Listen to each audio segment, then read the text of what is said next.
Като говорим за Маркс, доколко голяма смятате, че е неговата роля в исторически план? Вижте, тук няма да говорим, нали, ние как мислим. Той света го каза. Знаете, че когато настъпи 2000-та година, на Запад, нали, в Англия, проведоха, така да се каже, една анкета за кой е гений на хилядолетието. Трябва да кажем, че Маркс беше признат за гений на хилядолетието. Т.е. от 1000-та до 2000-та година това беше признат за гений на хилядолетието. Нали, това е в Англия, нали, Великобритания. Едно такова признание се направи, което мисля, че е значително. Т.е. това говори, нали, за огромната роля, която има Маркс за самоопознаването на човечеството. За промяната на човечеството, при това мисля, че промяна към по-добро.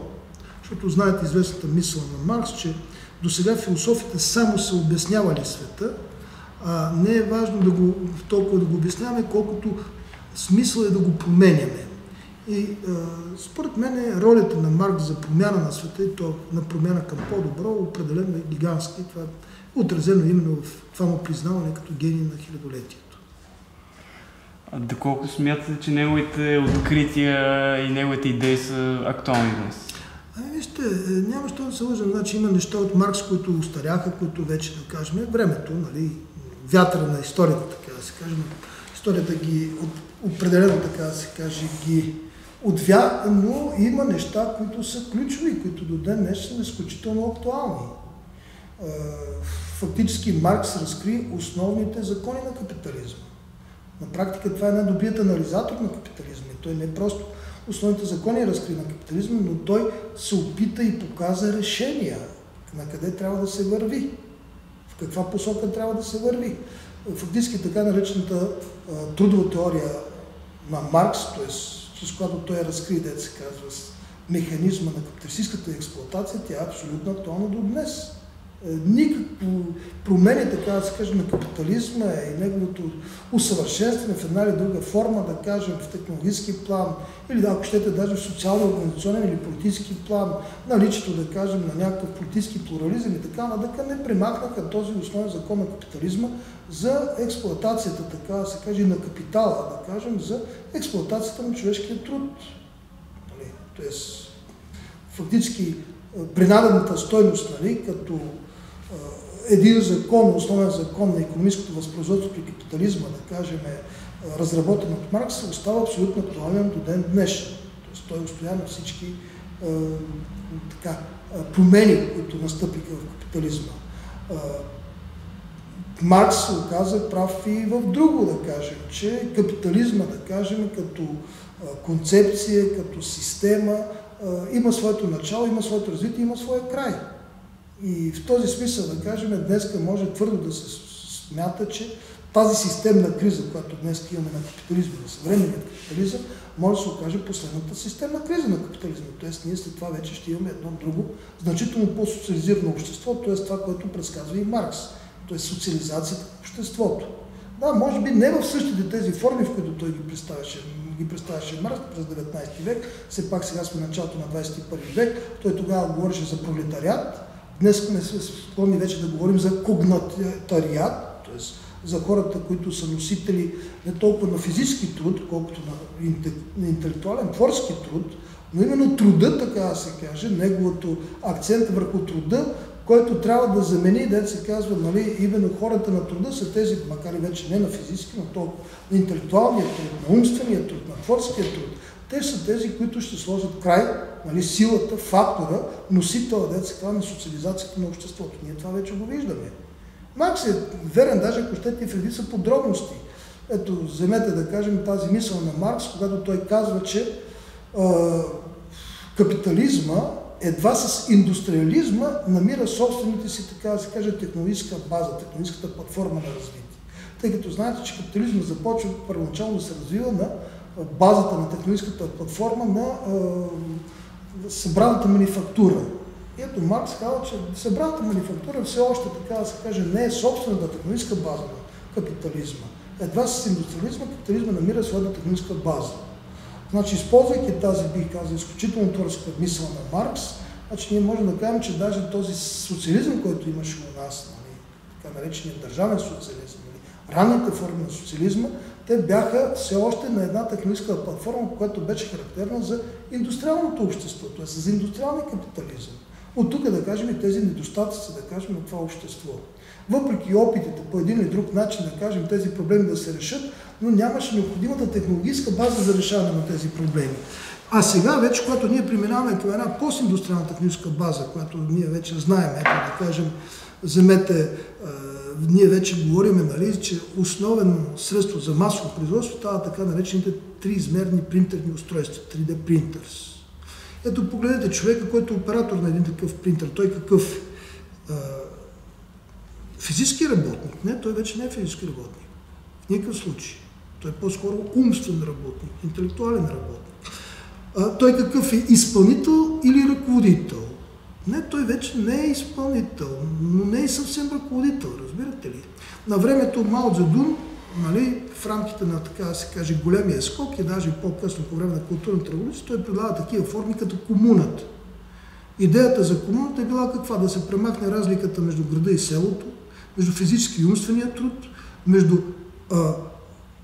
физически и умствения труд и между ръководният и изпълнителския труд. Но онази технологическа платформа тогава, т.е. развитото все още тогава селско стопанство на Китай, така нататък. Това е била една утопия, за съжаление една вредна утопия, нали, тогава. Днеска ние вече виждаме как това вече е възможно, т.е. така наречен високо социализиран труд, при който се примахва разликата между изпълнителски и ръководен, между физически и умствен и разликата между, така да се каже, градски и селски условия, ние вече сме свидетели на това нещо. Как това вече пред нашите очи се осъществява, именно в резултат на така наречените постиндустриални технологии. Ето тук преди време, значи, Бойко Борисов казваше така: какво се оплаква нашата младеж? Ето, хората искат, дето се казва, овце, нали, агата, да отиде там да гони овцете, дето се казва, по Балкана. Което е глупост, естествено. Но я си погледнете, да речем, един съвременен, така да се каже, модерен, нали, да кажем, нали, на постиндустриални технологии животновъд, това какво би означавало? Един млад човек, който седи на компютър и, така да се каже, устроено пространство, където, да кажем, животни, чрез дронове, да кажем, се гонят от едно пространство на друго и той работи само на компютъра. И ако трябва да се издадат тези крави, да кажем, или тези овце, слагат се, да кажем, едни автоматични, нали, доилни препарати, и те се доят и всичко друго. Разбирате ли? Тоест, вече нямаме разлика между градски и селски труд, нямаме разлика между физически и умствен и няма между изпълнителски и ръководен. Ето го ви този социализиран труд, т.е. техническите условия вече готвят към подобно развитие. Те съществуват на основата на частната собственост в момента. Ама точно това е въпросът, че частната собственост вече затруднява техното развитие. Спънка за развитие на производството. Тя става спънка на развитие на производството. Тоест, високо специализиран, така да се каже, самият характер на труда вече изисква социализирани форми на собственост. Социализирани форми на собственост, особено когато вече има когнатариат, т.е. хора интелектуални, творчески. Такъв човек ти или го включваш, дето се казва, в вземането на решение по управление на собствената си дейност, на управление на организация, така нататък, и ти просто нямаш ефективна организация. Ефективността вече е свързана с прякото участие на пряко заедите в създаването на благата, в взимането на решения. Разбирате ли? Тоест ето тук как се преодолява фактически частната собственост. Върви се към социализация. Сега пак повтарям, това в никакъв случай, това, което говорим, не отрича позитивният, бих казал, опит на това, което бяха ранните форми на социализма, т.е. на държавния социализъм, който макар и в онези условия, когато все още нямаше онази технологическа база за такава социализация, той направи всичко възможно, за да повдигне равнището на обществата, да създаде една по-висока на равнище, така да се каже, на хуманизъм, защото фактически какво е смисъл, да кажем, на марксизъм? Вие знаете, че да самият Маркс даже говоря за това, че учението, той дали да го нарекат социален хуманизъм или комунизъм, нали? Е имал спор, така, между него и Енгелс, нали, в рамките на тази среда, където той е създавал, нали, тези идеи, защото фактически по своята същност това е социален хуманизъм.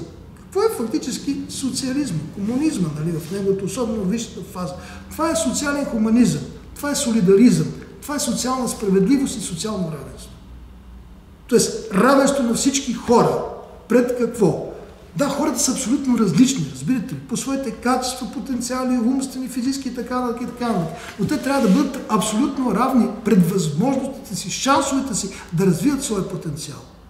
Социална справедливост. Какво означава социална справедливост? Социалната справедливост означава, да, човек трябва да така да се каже, да има правото на своя труд и на своето достоинство.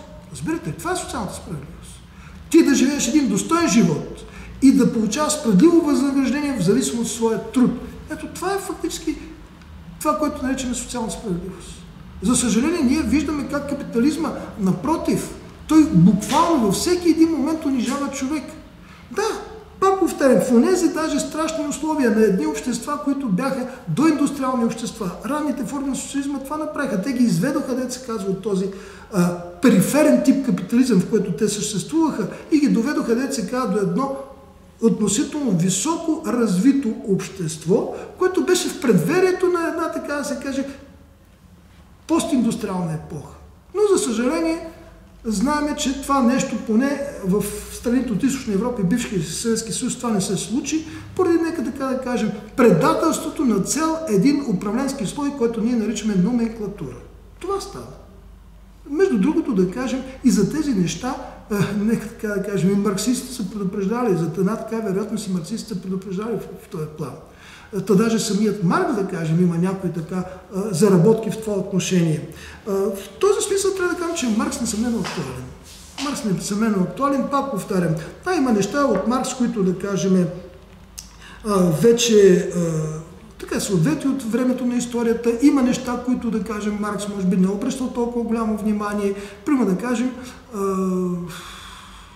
до голяма степен, да кажем, не се е обсъждал толкова този въпрос, че капитализма в Западна Европа, нали, това, което по-късно, така да се каже, такива неомарксисти като Уолърстин, Имануил Уолърстин подчертава този факт, че капитализма от самото си начало не възниква като едно ядро, нали, в Западна Европа, което има своята полупериферия и своята крайна периферия. Нали.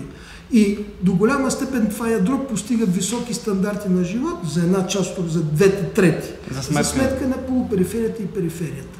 Ето ние това го почувствахме днес много добре, защото ние сме вече такава полупериферия, при това с перспектива да се превърнем в периферия. Разбирате, България натам върви. Нещо повече, даже България върви в това да се превърне в едно, как да го кажа, пространство за външно заселване. Ето това е. България изчезва. България е предсмъртен одър. И това е в резултат именно на тази реставрация на капитализма у нас. Ето това е. Защото можем много да го плюем нашия държавен социализъм, да му откриваме много големи грешки и недостатъци, така нататък. Но факт е факт. В рамките на държавния социализъм българското социалистическо общество беше общество на оптимизма, беше общество на перспективата, беше общество на развитието. А какво ни предлага реставрираният български капитализъм? Нека да ни кажат какво ни предлага. Нищо. Разбирате ли? Историческо небитие. Това ни предлага. В момента ние сме именно страна в една страшна социодемографска катастрофа. А собствено българският етнос, който е държавно определящият етнос на тази страна, той е в страшна етнодемографска катастрофа. Ето това ни предложи възроденият български капитализъм. Всичките онези, независимо дали са бивши номенклатури или пък бивши антикомунисти или сегашни по-скоро антикомунисти и така нататък, всичките онези, които, дето се казва, съдействаха в един и друг начин да се разруши старата система и предложиха фактически тази възраждането, то не възраждането, реставрацията по-точно на този капитализъм у нас, какъв той можеше да бъде, освен такъв полупериферен и периферен. И той се оказа гибелен, той се оказа геноциден за български народ. Това е истината. И от тази истина не може да се избега. Ако ще да речеме някой си там Димитър Андреев да въвежда каквито и ще е там наказания, да плюе комунизма, да иска да се казва лустрации и така нататък, това е истината. От нея не може да се избега. И българският народ, макар и да се казва на едно посъзнателно равнище някой, а другите вече съвсем съзнателно това го виждат и говорят. Това е. Десните либерали, противници на марксизма обвиняват за сегашното положение на България Маркс, който бил създал според тях утопия, която се провалила и довела до добре, къде се провали тази утопия? Извинявам се, така наречената утопия в Съветския съюз, именно тя победи фашизма и спаси света от фашизма. Нали именно тази утопия беше и основна антиколониална сила? Каква утопия? Това са реалности. А пак повтарям, това, че извинявам се, един здрав организъм в един момент се намериха сили, за съжаление, вътре в самия този организъм. Той заболя, така да се каже, от това, че част от върхушката, не искам да обвинявам цялата върхушка, но част от върхушката, точно тази номенклатурна върхушка, дето се казва, тръгна на предателство, на социално, ако щете на национално предателство. Той е прав тук, този известният руски социолог, който казва, че стреляха в Русия, стреляха в комунизма, пък целяха се в комунизма, пък стреляха в Русия. Така стана и в България. Целяха се уж в българския социализъм, а в кого разстреляха България. Ето България в момента кръвотече и е на смъртен удар. Това направиха нашите приятели. И защото те си чувстват вината, разбирате, така или иначе те разбират на къде върват нещата и те си търсят извинения. И те ги намират и извинения, че видите ли, там комунистите са били виновни, че държавна сигурност им била виновна и така нататък, и така нататък. Това са всякакви глупости, това са тъпи и прости извинения на не по-малко прости и злобни хора, които чувстват вината си и си намират извинения, за да се оправдаят, дето се казва, пред голямата вина, защото са участвали в този страшен процес на разруха на разбирате ли, нека да кажем, на системата, осъществяваща живота и функционирането на българското общество и гарантираща неговото бъдеще. Сега къде е неговото бъдеще? Но вие виждате, той е неолиберален капитализъм, той се оказа страшен даже деца казва и за Запада, който е ядрото и който ползва деца казва от всякъде. И какво стана? Ето виждате Китай. Там какво направиха в Китай? Там пуснаха малко капитализъм, позволиха малко частна собственост. Защото трябва да кажем, че все пак основата в Китай не е частната собственост. Основата в Китай са не експлоататорските форми на труд. Това са преди всичко, да кажем, не само държавните. Ето, за да не съм гласуван, аз ще дам пример. Huawei е колективно предприятие. Цялата собственост на предприятието се държи от 140 хиляди човек, от 70 няколко хиляди човек, от почти малко повече от половината държи цялото предприятие. Тоест там ти трябва да работиш там между 3 до 5 години и тогава имаш право да държиш акции, да речем, от предприятието. Тоест това е колективно предприятие. Или да речем, както е на село, там земята се води държавна, национализирана, но се дава, така да се каже, под семейна аренда. Ето семейната аренда, това е също не експлоататорски форми на труд. Тоест те разнообразиха, така да се каже, именно различните форми на труд, включително позволиха даже появата, да кажем, на частни форми на труд, да се използва, така да се каже, една предприемаческа активност, за да изведат обществото от една значително по-ниско равнище на развитие, да го доведат на едно по-високо равнище на развитие, технологическото, ако щете и цивилизационно, и от тази база вече тук на това ново равнище пак да се върви към по-нататъчна социализация. А Горбачов не обосноваваше ли перестройката по същия начин? Не, в никакъв случай. Знаете много добре, че там един даже руски съветски писател му беше задал въпроса, че какво е перестройката? Това е самолет, който е излетял, но той не знае нито на къде лети и нито къде ще кацне. И за съжаление те се оправязаха прави.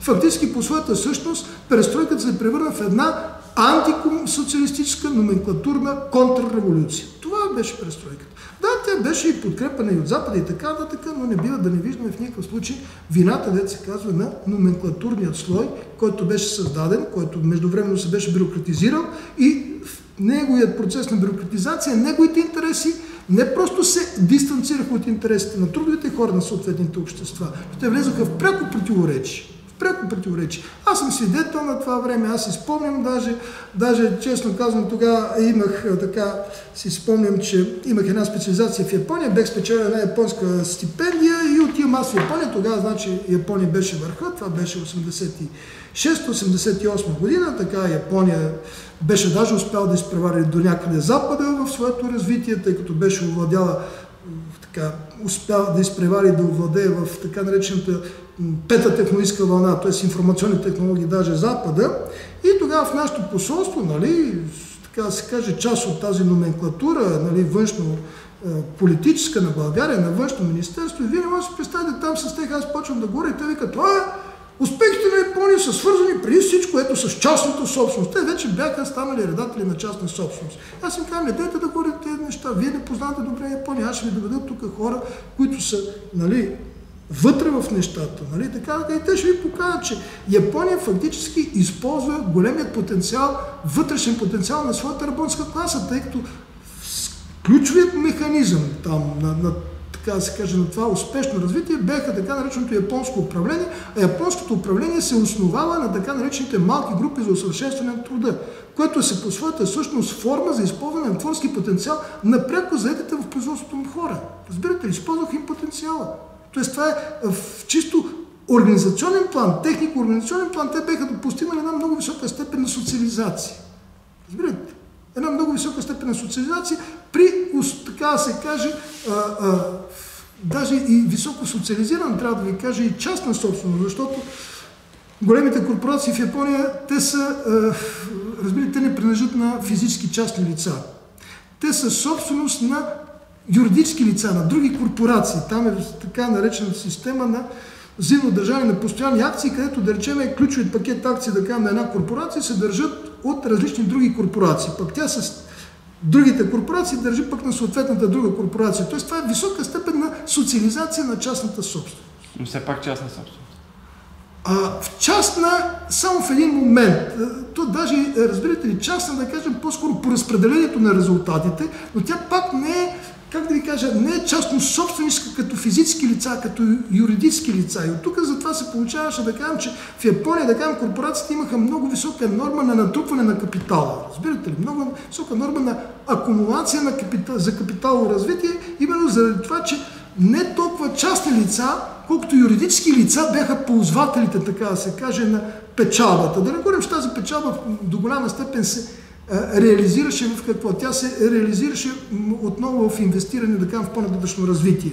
Така че това са бяха такива едни преходни форми, разбирате ли? Това е по-скоро една преходна форма, където без революция вие вече достигате до висока степен на социализация на частната собственост. Откъдето между частната и собствено социализираната собственост там, така се каже, вече даже няма една крачка, тя е по-малко от една крачка, тя е една малка стъпчица трябва да се направи.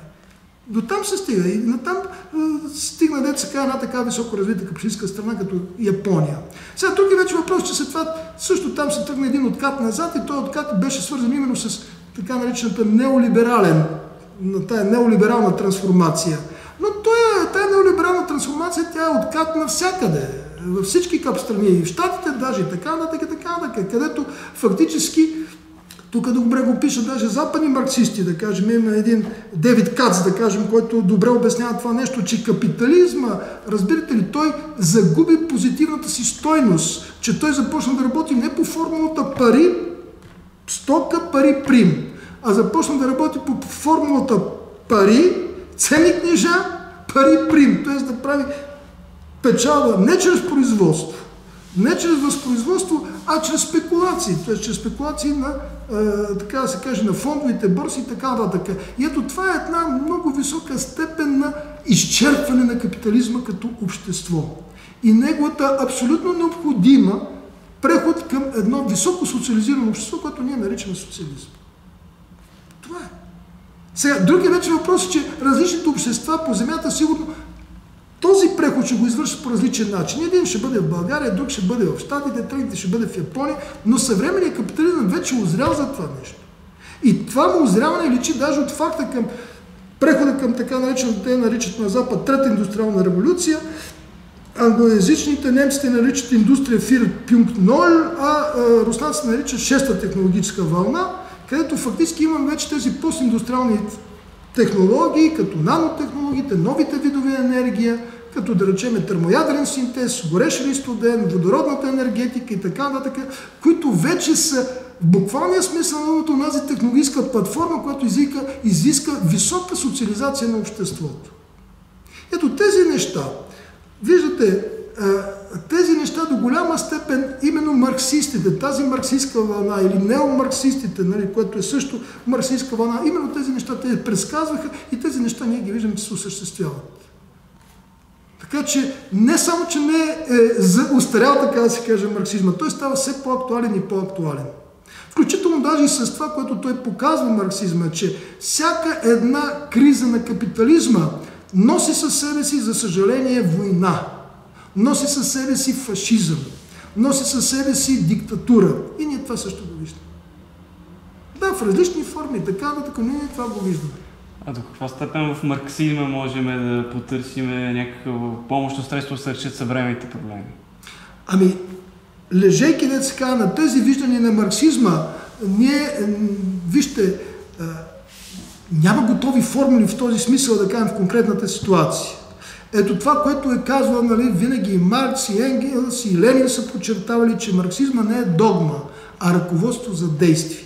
Тоест, че вие трябва да използвате тези идеи не като някаква готова формула, която да ви реши днешните проблеми, а като едни насоки, в рамките на които, мислейки, да се казва, със собствената си глава, вие ще решите проблемите днес и в бъдеще. Тоест, това е ръководство за действие, а не готова формула, която да ни показва решение. Готова формула няма. Трябва да се разбере ясно, че всеки проблема трябва да се го реши обществото, където са възникнали проблемите. Че никой няма да му ги реши тези проблеми. А то трябва да ги реши. Естествено, в рамките, пак повтарям, на този тип мислене. На мисленето, че отива си капитализма, частните форми на собственост, частните форми на разпределение, частните форми, дето се казва, т.е. нещата ще върват до толкова, дето се казва, успешно, безболезнено за човешките общества, доколкото, да кажем, те ще почиват именно на идеята за солидаризъм, социална солидарност, социален хуманизъм, социална справедливост и социално равенство. Няма ли ги тези неща? Ние ще се сблъскваме в все по-големи опасности за конкретното общество и за човечеството като цяло. Това ни показва марксизъм. Без социален хуманизъм, без социална солидарност, без социална справедливост, без социално равенство не могат да се решат нито един проблем. Това трябва да бъде разбрано. А ако трябва, като за финал, с едно изречение да кажете, според вас, кое е най-важното от съчиненията на Маркс, от неговото творчество? Ами, ако щете, този марксистски дух на социалната справедливост, на социалната солидарност, на социалният хуманизъм и на социалното равенство. Ето този дух. А вече в конкретен план, ето тези, бих казал, актуално разкриване на, ако щете, как работи капитализма, онези, да кажем, виждания, които показват какво трябва да го замени. И ако щете, даже тази трудова теория, нали, на Маркс, която се оказа изключително важна и актуална, особено днес, тъй като тя ни разкри ключовите механизми на експлоатация на човешкия труд.